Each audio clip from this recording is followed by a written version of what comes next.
우리가 솔로몬 하면 아마도 가장 먼저 떠오르는 단어는 지혜라고 하는 단어일 것입니다. 솔로몬만큼 지혜로운 사람이 없었다고 하죠. 그런데 솔로몬은 지혜만 있었던 사람이 아니고 하나님을 사랑했던, 누구보다 하나님을 사랑했던 그런 사람이었습니다. 오늘 읽진 않았지만 열왕기상 3장 3절을 보면 이렇게 기록합니다. 솔로몬이 여호와를 사랑하고 그의 아버지 다윗의 법도를 행하였으나 산당에서 제사하며 분향하더라. 잠깐 여기 산당이라는 것을 잠깐 설명을 드리겠습니다. 산당은 히브리어로 하면 바마 이렇게 발음을 합니다. 뜻은 높은 곳 이런 뜻입니다. 그러니까 예전 사람들은 우리가 신에게 좀 가까이 가려면 높은 곳에 가야 한다, 그렇게 생각을 했던 것 같습니다. 그래서 신과 가장 가까운 높은 언덕, 산 봉우리에 제단을 쌓고 제사를 드리고는 했습니다. 그런 장소가 산당입니다. 솔로몬은 하나님을 사랑했고 왕위에 오른 후에 하나님께 예배를 드리기를 원했는데 제사드릴 장소가 마땅하지 않으니 이 산당에서 제사를 드리게 됩니다. 그 산당에서 제사를 드리게 되는데 그 하나님을 사랑했던 이 솔로몬은 이곳에서 정확히 얘기하면 기브온 산당이죠. 이곳에서 하나님께 1천 번제, 여기서 말하는 1천은 제물의 숫자가 1천 마리를 의미합니다. 1천 번제를 하나님께 드리게 됩니다. 하나님을 사랑하고 또 하나님께 헌신하고 싶었던 마음이 있었던 솔로몬은 왕이 된 이후에 기브온 산당에서 제사 1천 번제를 드리게 됩니다. 앞선 4절 말씀을 보면 이에 왕이 제사하러 기브온으로 가니 거기는 산당이 큼이라 솔로몬이 그 제단에 1천 번제를 드렸더니, 자, 여기 1천 번제라는 단어가 등장을 합니다. 1천 번제. 1천 번제는 뭐냐? 먼저 번제라는 단어를 설명을 드리면 히브리어로 1천 번제할 때 이 번제는 올라 이렇게 발음을 합니다. 뜻도 비슷합니다. 올라가다 이런 뜻이 있습니다. 올라가다. 즉 번제는 그 제물의 가죽만 벗겨놓고 그 가죽을 제외한 모든 부분을 불에 태워서 그 연기를 올려드리고 그 향기를 올려드리는 제사가 번제입니다. 자, 번제는 속죄의 의미도 있지만 무엇보다 번제는 가죽을 제외한 모든 것을 태워드리기 때문에 하나님 앞에 전적인 헌신을 의미하고 하나님과의 화목함을 상징하며 드리는 제사가 번제입니다. 자, 저는 이 점에 우리가 주목해야 한다고 생각을 합니다. 자, 솔로몬이 1천 번제를 드렸다고 하는 것은 내가 가지고 있는 단순히 많은 양과 소, 그런 재물을 자랑하기 위해서 단순히 많은 재물을 드렸다는 그런 의미도 있겠습니다만은 그것보다 하나님께 솔로몬이 전적인 헌신과 철저하게 하나님과 화목하게 살 것을 결단하는 의미로 1천 번제를 드렸다. 여러분이 그렇게 이해하셔야 합니다. 그러니까 솔로몬은 나는 하나님을 사랑하고 철저히 하나님께 헌신하고 하나님과 화목하게 지내게 하겠다, 그런 마음을 강하게 자기가 먹은 거예요. 그거를 1천 번의 번제를 통해서 표현한 거죠. 한 번 하고 만 것이 아니고 10번 한 것이 아니고 한꺼번에 1천 번제를 드리면서 내가 하나님께 헌신하고 하나님과 화목하며 살겠다 결단한 것입니다. 여러분, 우리가 하나님과 화목하게 지내려면 어떻게 해야 될까요? 여러분, 서로 화목하게 지내시려면 어떻게 됩니까? 상대방을 돌아보고 배려도 하고 이야기도 들어주고 그 사람의 마음도 알아주고 그 사람의 생각과 뜻을 따라줄 때 관계가 화목하고 돈독하게 되죠. 그러니까 하나님과 화목하게를 원했다는 것은 솔로몬이 철저하게 하나님의 뜻을 깨달아 그 하나님의 뜻에 따라 살아감으로 하나님과 좋은 관계 속에 하나님과 화목하게 살기를 원했다, 그런 뜻입니다. 그거를 강하게 결단하는 마음으로 1천 번제를 드린 것입니다. 학자들은 이 1,000마리 소죠. 1,000마리의 숫소를 하루 만에 다 태우는 것은 불가능했다 이렇게 봅니다. 재단이 뭐 많지 않은 이상 그 당시에는 재단을 많이 지을 수도 없었을 테니 소를 한 마리에 태우는데도 시간이 꽤 걸리거든요. 1,000마리를 24시간 태운다고 해도 아마 일주일에서 열흘 정도는 최소한 걸렸을 것이다. 학자들은 그렇게 봅니다. 여러분, 이 제사를 드리는 장면을 1,000번째 드리는 장면 한번 상상해 보시죠. 저 예루살렘에서부터 전국 각지에서 소를 이렇게 끌고 왔겠죠. 매 하면서 소를 이렇게 끌고 갔을 것입니다. 제사장이 소를 끌고 저 기브온산 꼭대기로 올라갔겠죠. 그것을 그 옆에 있는 주민들, 백성들이 보았을 것입니다. 왕이 제사 드리러 가는구나. 그리고 제사를 드리게 됩니다. 어떻게 합니까? 제사를 드릴 때는 제사장이 그 소의 머리에 안수를 합니다. 그리고 소를 잡아서 피를 제단에 뿌리게 되죠. 그걸 몇 번 했습니까? 1,000번 한 것입니다. 1,000번. 제사를 지켜본 솔로몬도, 제사를 집례한 제사장도, 곁에서 지켜보던 신하들도, 그것을 멀리서 바라보았을 백성들도 마음속에 결단했겠죠. 1,000번이나 제사 드릴 모습을 보면서, 1,000번이나 저 소가 죽는 모습을 보고 피 뿌려지는 모습을 보면서 결단했겠죠. 하나님께 헌신해야겠다. 하나님의 뜻대로 화목하게 살아야겠다. 하나님과 화목하며 하나님의 뜻대로 살아 하나님과 화목하며 살아야겠다. 1,000번이나 드리는 제사를 보며 자연스럽게 마음에 결단하게 되었을 것입니다. 1,000번제는 솔로몬이 자기가 가지고 있는 부유함을 자랑하기 위해서 지낸 제사가 아닙니다. 첫째로 그는 이 1,000번제를 통해서 개인적인 결단을 하나님께 드린 것입니다. 나는 모든 것을 드려서 하나님을 사랑하고 앞으로도 하나님을 사랑하며 하나님의 뜻을 따르며 살겠다. 1,000번의 제사를 통해 개인적으로 하나님과 그렇게 서로 하나님 앞에 결단한 것입니다. 그것을 눈에 보이는 시각으로 표현한 것이 1,000번제죠. 둘째로 솔로몬은 1,000번제를 통해서 나는 나 왕 솔로몬은 하나님의 뜻에 따라 나라를 다스릴 것이고 하나님을 사랑하며 하나님의 뜻을 따라 이 나라를 통치할 것이다 라고 자신의 통치 철학을 1,000번제를 통해서 보여준 것입니다. 그런 것이 잘 반영되는 것이 이어지는 뒤에 나오는 지혜로운 재판에 그런 것들이 잘 나타나게 되죠. 세 번째로 솔로몬은 1,000번제를 통해서 백성들에게도 메시지를 전했습니다. 너희들도 하나님께 헌신하고 하나님을 사랑하고 하나님의 뜻을 행하며 하나님과 화목한 모습으로 살아라 라고 백성들에게 메시지를 전한 것입니다. 사랑하는 성도 여러분, 여러분들도 날마다 1,000번제를 드리시기를 주님의 이름으로 축원드립니다. 1,000만 원 헌금하세요. 그런 뜻이 아닙니다. 오해하지 마십시오. 솔로몬처럼 하나님을 사랑하고 하나님께 헌신하고 하나님의 뜻대로 내가 살겠노라고 날마다 결단하시라는 뜻입니다. 그것이 1,000번제를 드린 솔로몬의 마음이었습니다.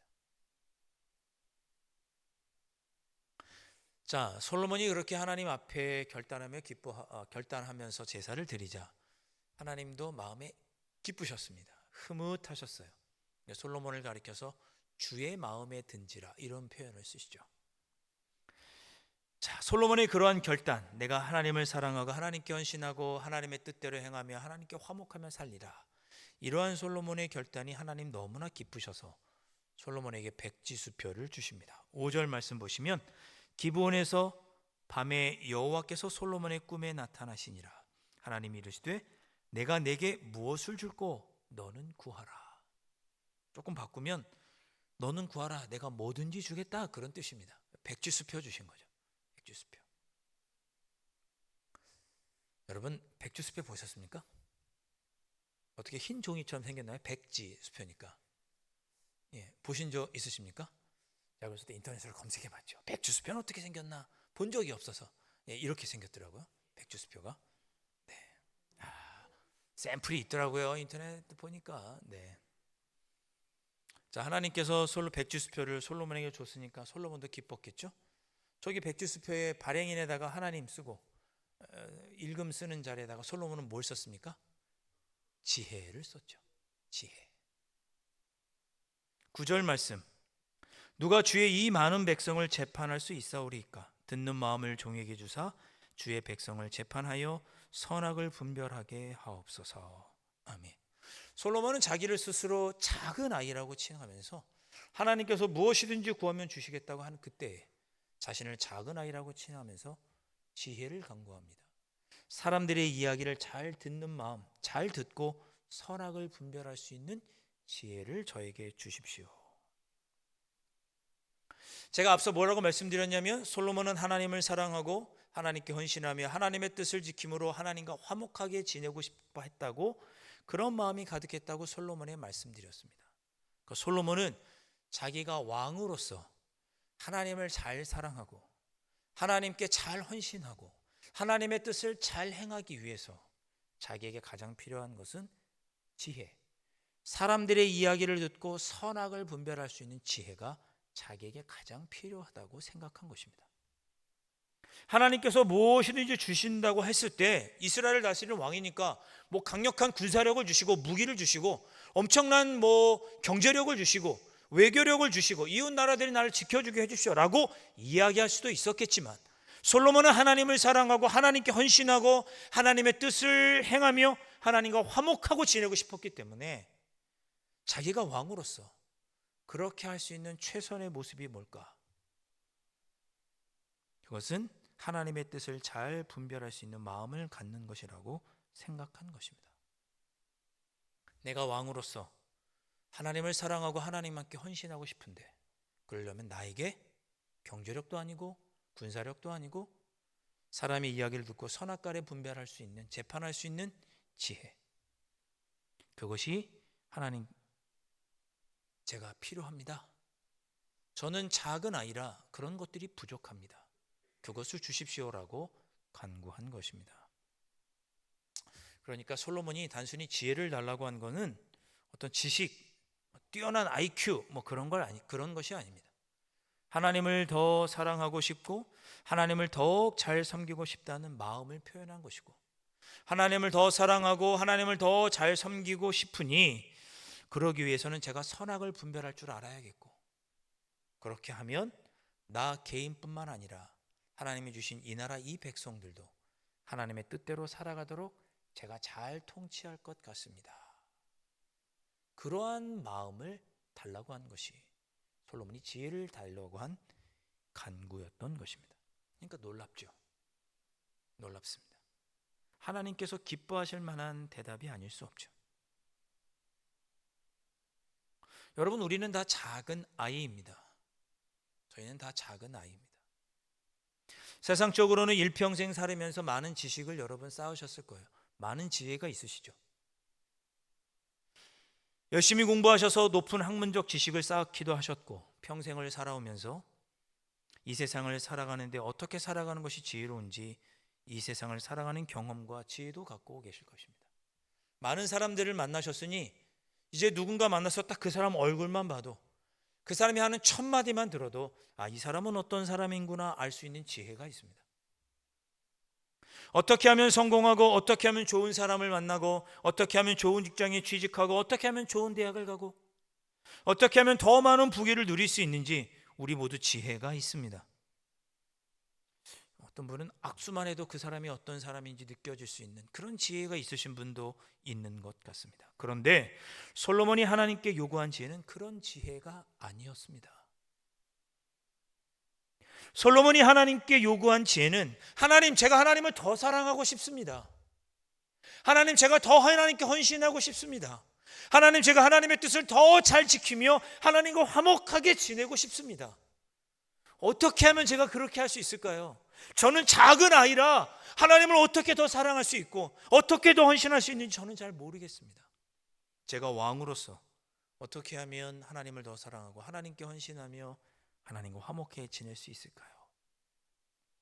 본인이 생각하기에는 하나님의 뜻을 듣고 분별하여서 하나님의 뜻으로 백성들을 다스리고 재판하는 것이 하나님을 더 사랑하고 헌신하는 길이라고 생각했습니다. 그래서 지혜를 간구한 것입니다.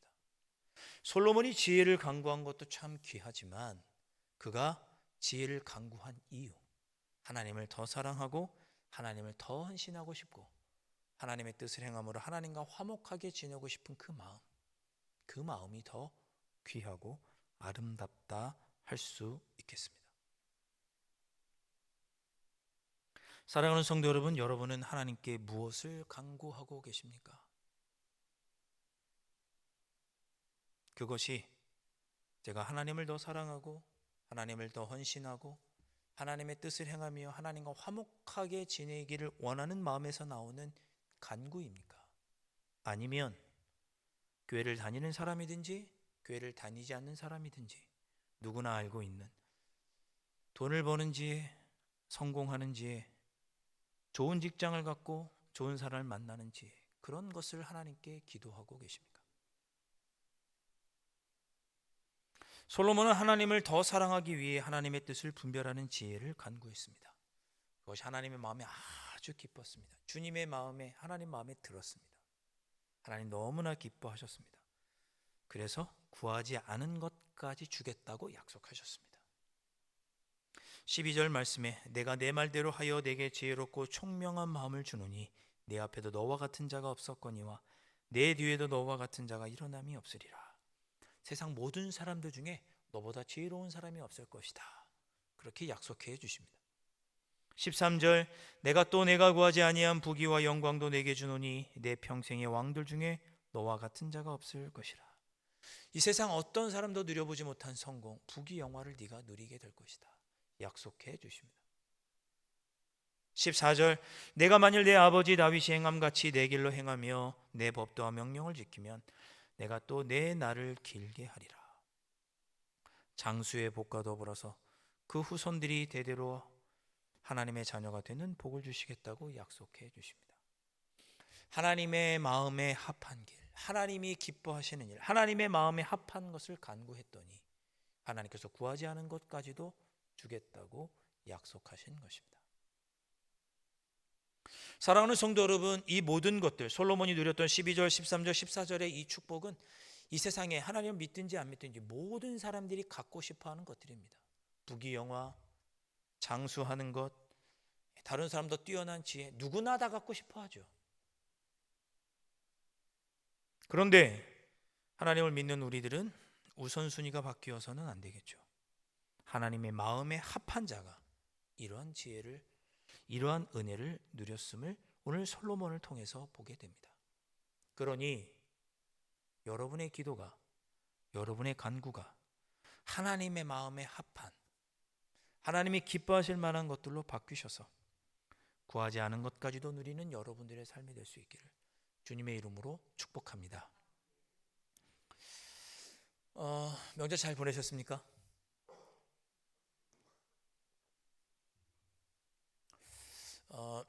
저 명절 잘 보냈습니다.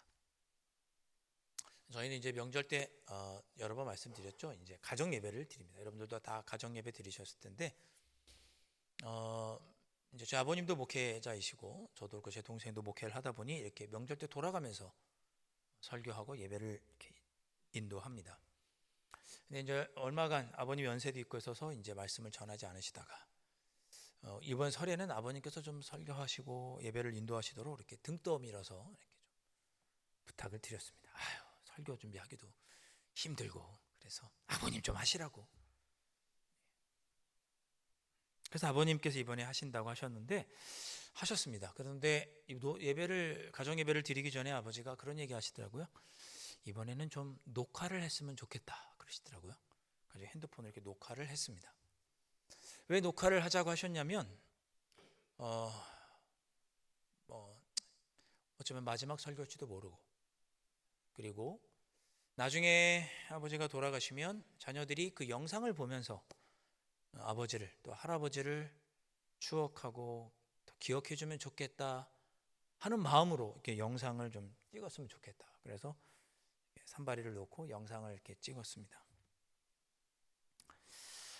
그런데 예배를 어떻게 가정 예배를 1시간 이상 드리시는지, 얼마나 하시고 싶은 얘기가 많으셨는지, 칠판까지 가져오셔가지고 쓰셨습니다. 제가 사진으로 제가 증명해 드릴게요. 저렇게 칠판을 가져오셨어요. 가지고 한쪽에는 하나님 나라, 한쪽에는 세상 나라 이렇게 구분하면서 우리가 어디서 살아야 되느냐라고 강의를 1시간 동안 하셨습니다. 다 아는 이야기죠. 목사인 제가 뭐 모르는 이야기겠습니까? 그런데 손녀 넷을 앉혀놓고 아들 내외, 두 아들 내외 목사 사모를 앉혀놓고 당부하신 거죠. 너희들 하나님 나라를 살아라. 우리 가문이 하나님의 자녀이니 세상의 것을 따르지 말고 하나님만을 사랑하고 하나님의 뜻대로 살아라.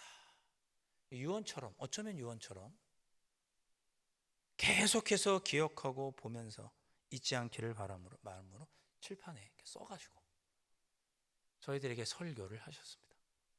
그러면서 추석 때 2편 있다 그런 얘기를 하셨습니다. 추석 때는 제가 해야겠어요.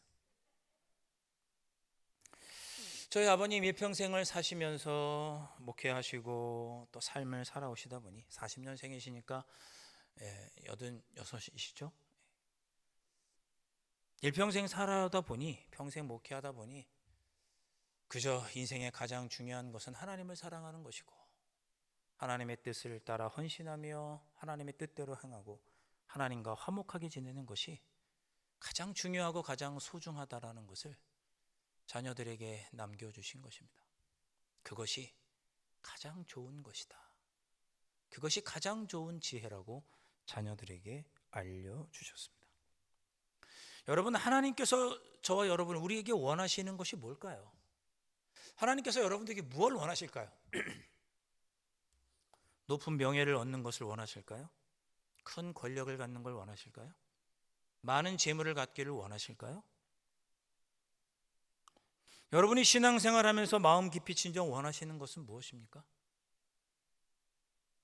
하나님의 뜻을 분별하여서 하나님의 뜻을 행하고 하나님을 사랑하고 그저 하나님께 헌신하며 살아가기를 소망하고 계시는 거 아닙니까? 그것을 아는 것이 지혜입니다. 조금 안타까운 이야기지만 이영국 장로님께서 어제 돌아가셨죠. 제가 이제 목요일 날 병원에 이제 갔습니다. 병원에 목요일 날 갔더니 저는 이렇게 그때만 해도 이렇게 침상에 이렇게 앉아 계셨는데 숨을 헐떡이셨습니다. 폐렴 때문에 숨쉬기가 어려우셨던 거죠. 제가 말씀을 읽어드리고 기도하고 장로님 우리 이번 한순간만 우리 잘 견디시면 좋겠습니다. 조금만 더 힘내십시오 라고 하면서 기도해 드렸습니다. 그러면서 무슨 얘기를 드렸냐면 장로님께서 제 1번으로 성경 일독 하셔서 너무나 감사하다고 제가 그렇게 이야기를 드렸습니다.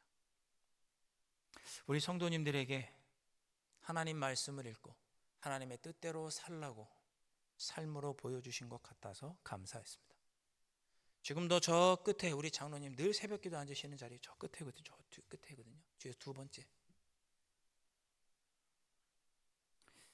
돌아가시는 그 순간까지 건강이 허락하시는 그 순간까지 새벽전화를 지키셨던 장로님의 모습이 떠오르고 우리가 어떻게 살아야 지혜롭게 살아가는지 장로님의 죽음 앞에서 다시 한번 생각해 봅니다. 여러분 하나님을 더 사랑하고 하나님께 더 헌신하시고 여러분에게 주어진 건강과 삶의 시간이 남아있는 동안에 하나님의 뜻을 행하며 하나님과 화목하게 지내십시오. 그것이 지혜이고 그것을 위해 여러분들의 기도 제목이 간구할 수 있는 그런 기도의 제목들이 되셨으면 좋겠습니다. 그럴 때 하나님은 우리가 구하지 않은 것까지도 솔로몬에게 주셨듯이 우리에게도 은혜의 은총으로 함께해 주실 것입니다. 하나님을 더 사랑하고 하나님께 헌신하고 하나님의 뜻을 위하여 하나님과 화목하게 지내기 위하여 간구하시면 하나님께서 여러분에게 구하지 않은 것까지 주실 것입니다. 기도하겠습니다. 하나님 아버지, 저희는 작은 아이입니다. 어떻게 하면 하나님을 더 사랑하고 하나님께 헌신하며 아버지의 뜻을 행함으로 하나님과 화목하게 지낼 수 있을지 부족하고 연약하여 넘어지는 작은 아이입니다. 이러한 저희들에게 하나님의 뜻을 분별할 수 있는 지혜를 주셔서 하나님을 더 사랑하고 하나님의 기쁨이 되는 삶을 살아가는 저희들이 될 수 있도록 성령 하나님 인도하여 주시옵시고, 그러한 삶을 살아갈 때 주님께서 우리의 형편을 아시오니 구하지 않은 것까지도 더해 주시는 은혜를 누리는 저희가 되게 하여 주옵소서. 예수 그리스도의 이름으로 간절히 기도하옵나이다. 아멘.